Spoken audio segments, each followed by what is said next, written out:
Once you listen to these few pages, I believe that you will be prepared to write a book of your own. From that point on, all you'll need is the desire and the will to write your novel. 1. The general disciplines that every writer needs. Writing every day. The first thing you have to know about writing is that it is something you must do every day. Every morning or every night, whatever time it is that you have. Ideally, the time you decide on is also the time when you do your best work. There are 2 reasons for this rule: getting the work done and connecting with your unconscious mind. If you want to finish this novel of yours within a year, you have to get to work. There's not a moment to lose. There's no time to wait for inspiration. Getting your words down on the page takes time. How much? I write 3 hours every morning. It's the first thing I do. Monday through Sunday, 52 weeks a year. Some days I miss, but rarely does this happen more than once a month. Writing is a serious enterprise that takes a certain amount of constancy and rigor. But will and regularity are only the beginnings of the discipline and rewards that daily writing will mean for you. The most important thing I've found about writing is that it is primarily an unconscious activity. What do I mean by this?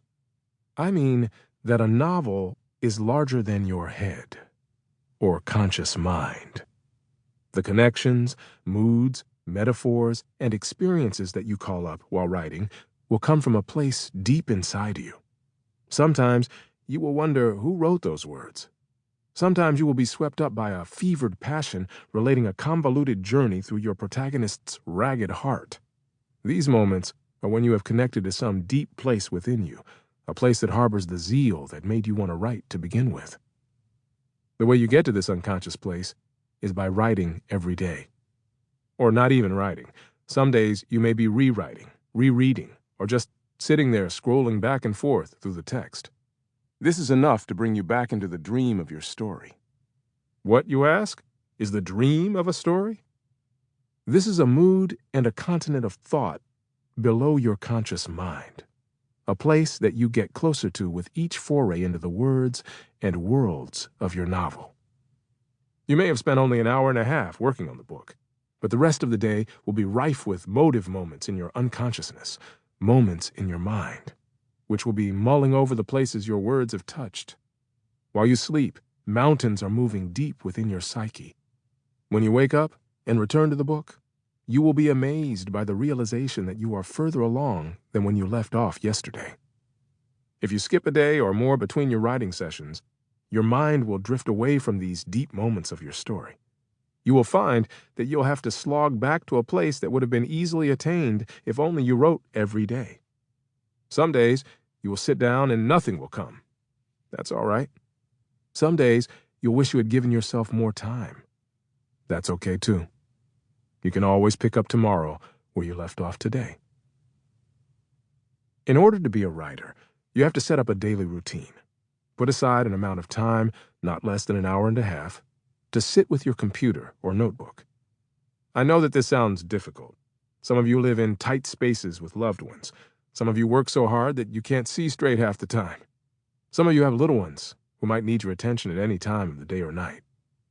I wish I had the answers to these problems. I don't. All I can tell you is that if you want to finish your novel this year, you have to write each and every day. Learning how to write without restraint.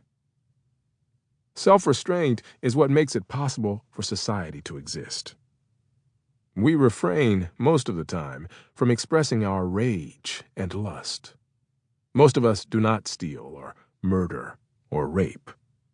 Many words come into our minds that we never utter, even when we're alone. We imagine terrible deeds, but push them out of our thoughts before they've had a chance to emerge fully. Almost all adult human beings are emotionally restrained.